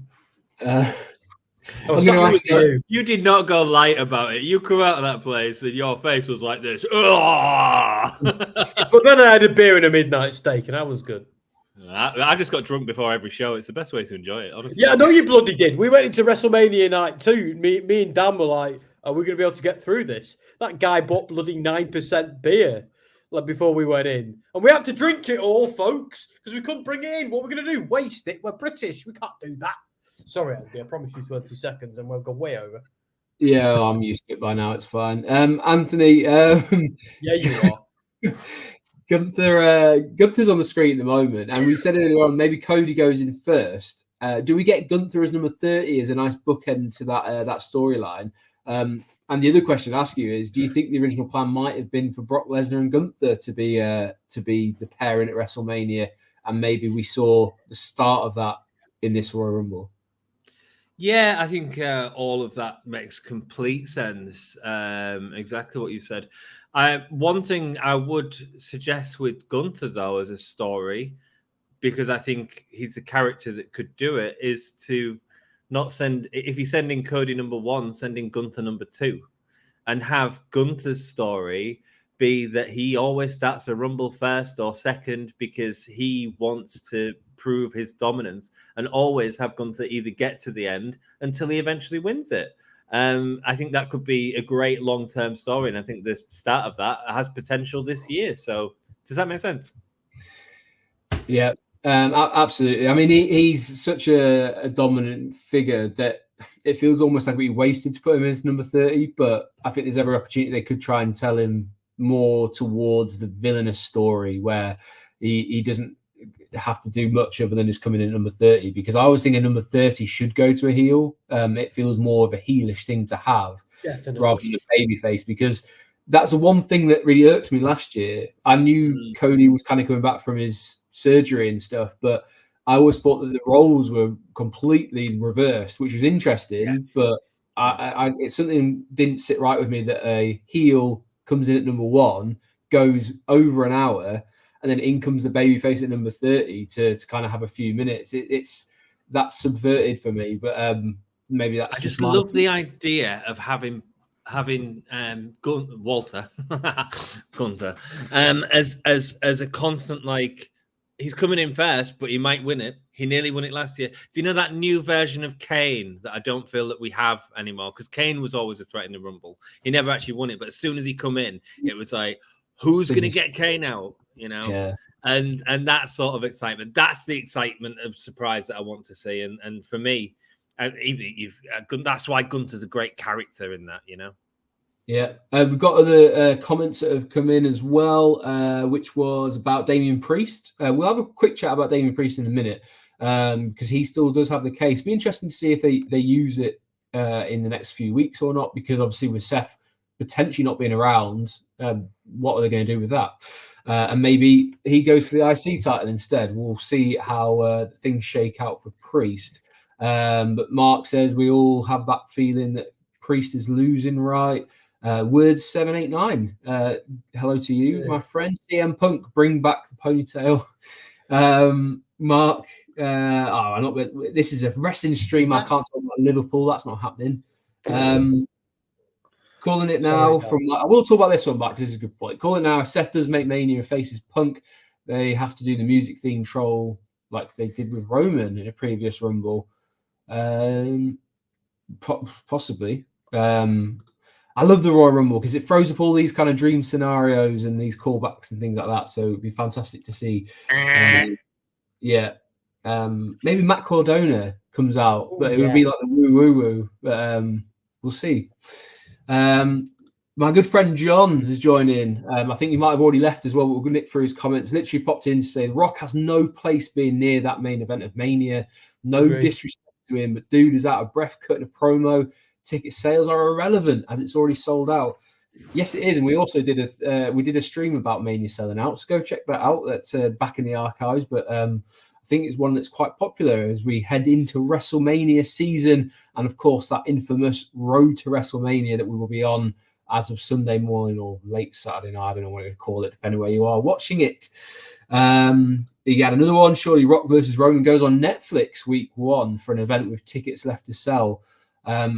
I think, as Anthony said, you could put The Rock versus Roman Reigns on literally anything, and it's going to sell tickets. It's going to sell subscriptions. It's going to sell pay-per-views. It could literally go on anything they want it to go on. They're probably just deciding how they can make it as big as possible and milk it, as Dan said there, as much as possible. Saudi Arabia. Yeah, unfortunately. I think Kofi wins the Intercontinental title, which is, you can see with Dan on his watch along on Monday night on Raw. That is the match that they've got scheduled in at the moment. Gunther then goes after Seth. We'll see, because I think Seth's away for a little while, doing his rehab, etc. I'm just trying to see if we've got anything else going on. John's heading off, but he's going to rewatch it tomorrow. Thanks very much for dropping in, John. I know I've been speaking to you all week, and you are very excited for the Royal Rumble. So yeah, we've got Jack, who's been in and out of the comments. Well, only 4 matches, and I can't see Roman closing without a major bloodline plot point. If he were to close, as we said earlier on, maybe that includes something to do with The Rock. But before we kind of move on to anything else, I'll throw Cody's picture up there. Dan, is he going to finish a story? You don't have to be quite as drawn out as Sam is, and you don't have to be as succinct as a yes or no. What's your opinions on Cody finishing his story? I liked Deanna's point of Cody never finishing the story, always coming up a little bit short, especially in the Rumble after winning it last year.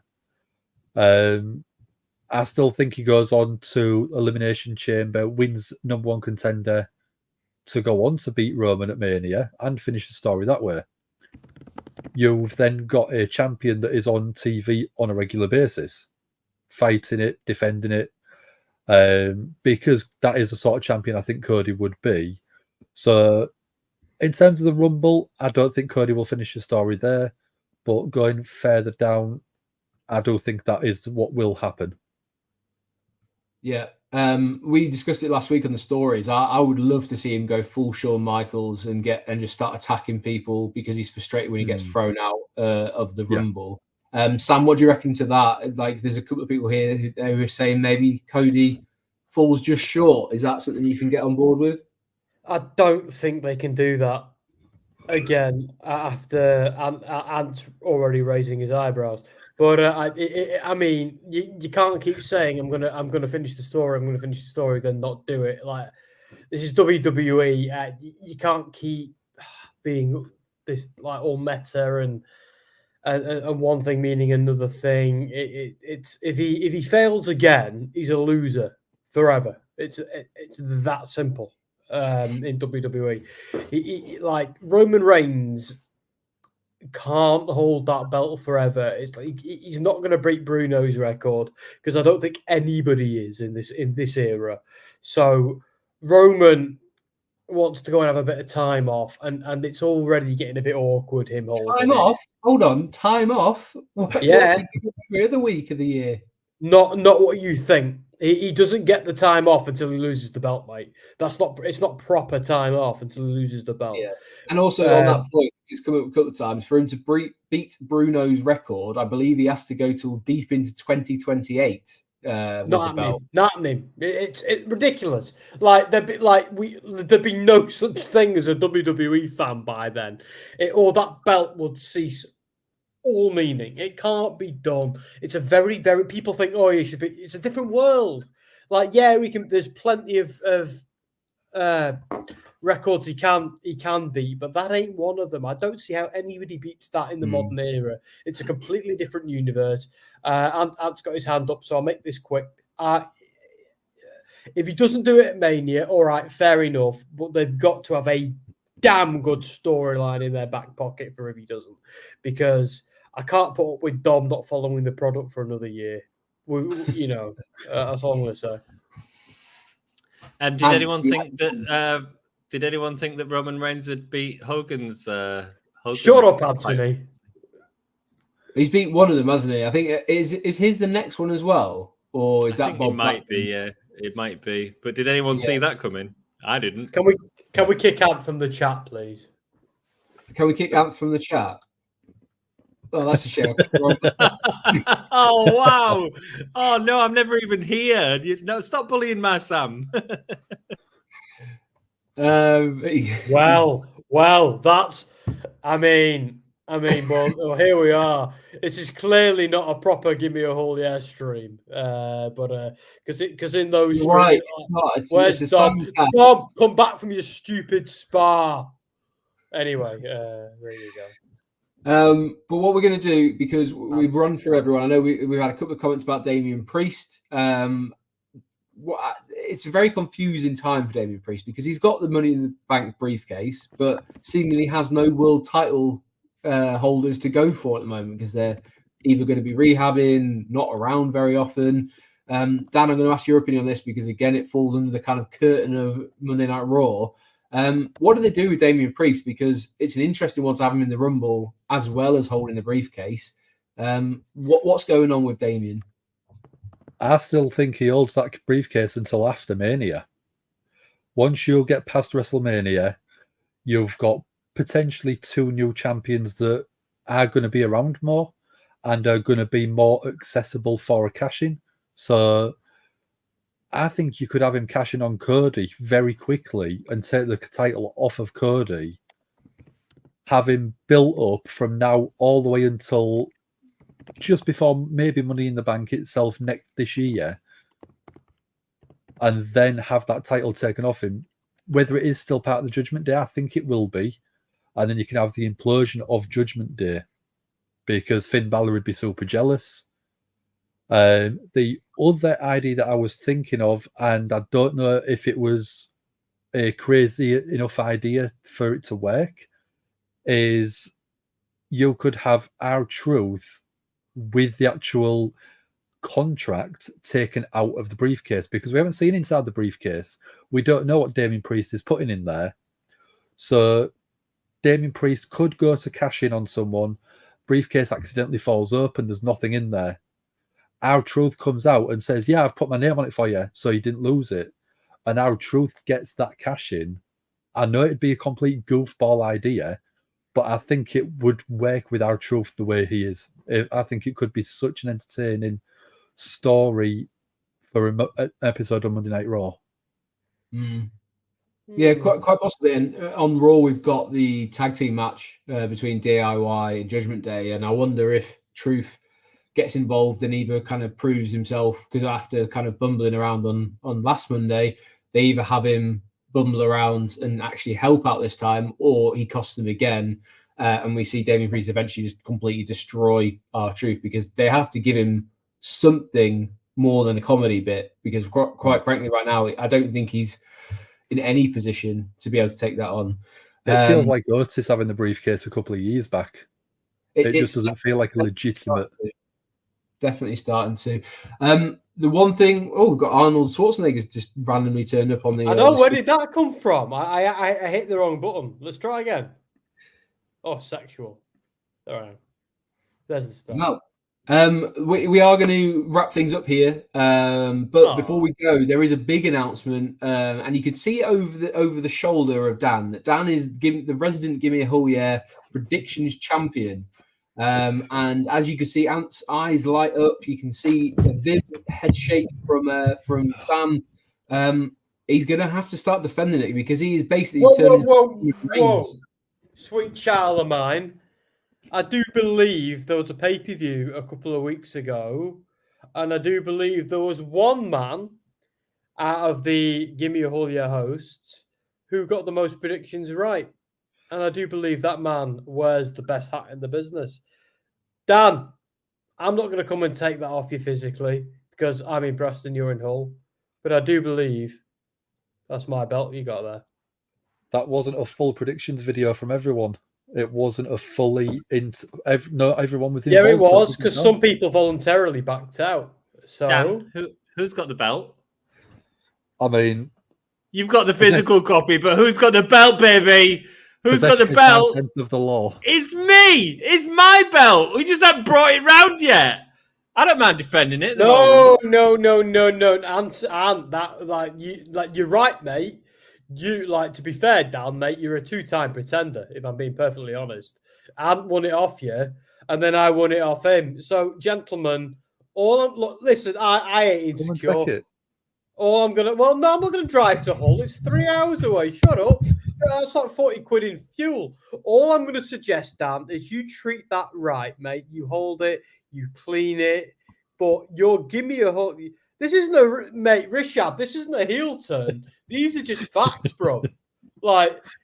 Dan, that's my belt. All I'm going to say, mate, is all you got to do is look after it for the real champ. That's all you got to do. Well, hold on a second. Hold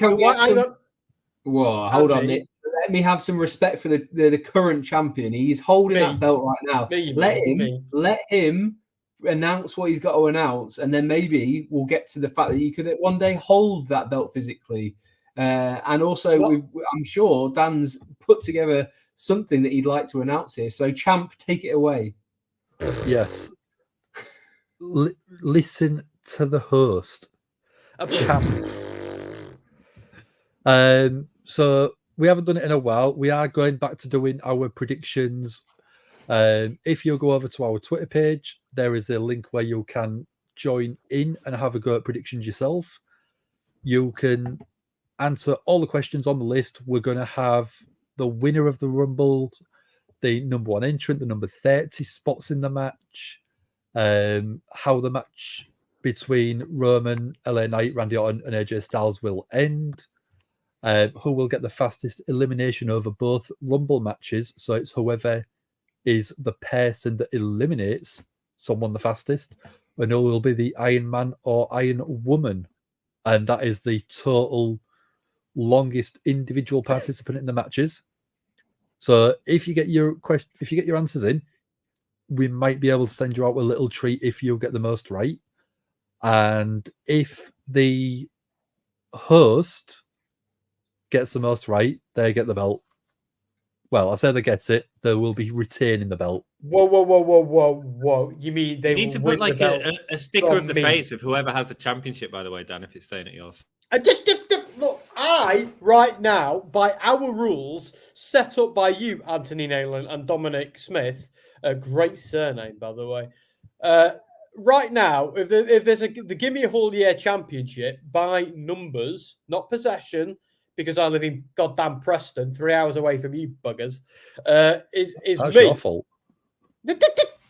Don't blame me. If we're doing numbers, you made a host who lives a couple of cities away, and then you brought Andy into the fold, who's even more cities away in an opposite direction. Hello, Mark. He's texting me, but or twittering me. But right now, in terms of the numbers, Dan, I'm sorry, mate. Ant won it off you. I won it off Ant. The only reason you're still holding that bloody thing is no one gave a shit for a few weeks, months. So right now, the Gimme a Hull Yeah champion is open to you taking it off him over the Royal Rumble. And you know what? I won't dispute it, mate. I won't dispute. If someone wins that, including you, Andy, I won't dispute it because I'm a real champion. I don't need that bauble that Dan has become. You won it a million years ago. And I just don't like my name being thrown as a side thought. Like I am. You ain't a side thought, bro. You are. Oh, Jack shot fired, Andy. Highlight that comment because I can't. Yeah, it ain't my show. But there you go. Oh, and he's done it again, Andy. If you wouldn't mind. There it is. Right. Well, cool. the champ's being called out. It seems like the tides have turned. Like you were Roman Reigns' peripheral champion, who is only defends it when he wants to, but he has put it on the line. I want to say he is on the line right now. So, if you want to follow along and you want to join in the predictions, as Dan said, you can go check it out on Twitter. So go make sure that you are following along on Twitter for Gimme a Hull Yeah. For Wrestling Royalty as well. And while you're there, you might as well subscribe to and follow WrestleSphere as well. But we are going to have sorry? Who are they? Would you please tell us who they are? WrestleSphere, one of the best up-and-coming wrestling news outlets who does fantastic features, interviews, reviews. You can go check that all out on WrestleSphere.com. But of course, while you're here right now, whether you're watching on Wrestling Royalty, whether you're watching on Gimme a Hull Yeah, click that subscribe button, click that like button, and make sure. Well, don't press the down button, Ant. You got to press the up button. You want to make sure you get these tattoos, by the way. Aren't they sexual? Look at his arm. Look at that. Oh yeah. Well, I got a new one as well, by the way. I can't. Oh, I know you did. I'm so jealous. Yeah. Oh, look at that. I'll get the angle on it. It's Ray from Princess and the Frog. Oh, look at that. See some of the shit I'm gonna get. Amazing. That's amazing, isn't it? And you can see more of Ant than his tattoos every Wednesday on Gimme a Hull Yeah, where he covers AEW streams. And if you want to see the beautiful face and snacks that Dan likes to bring on a Monday night, you can see him watch along. Look at that. Chocolate selection, Kinder Bueno, hippos, etc. You can do that. Or you can follow in about, what we are time? 20 past 11 at 1 a.m. You can be on Gimme a Hull Yeah and watch the SmackDown stream with Sam, which is the go-home show for Royal Rumble, which, of course, we've been talking about tonight. We've got 3 of the guys from Gimme a Hull Yeah on. We're just missing Dom for the full house. Please go. The best host of WrestleSphere. Shut up, Dan. Oh, I mean, that's kind of personal. I don't like that. We don't have hosts at WrestleSphere. We're journalists. Well, we do on Monday night, by the way. We do have a stream on Monday. But anyway, before this kind of all just breaks down and goes to hell, I just want to say thank you very much for joining us. As I said, we will be posting the link for the predictions over on Twitter. I'll make sure I change the description as well. I don't know what Sam's doing, but there's only one way we can kind of take this out here. I've been Andy. Oh, God, it's everywhere. He's Dan. He's Sam. This has been Wrestling Royalty and Gimme a Hull Yeah.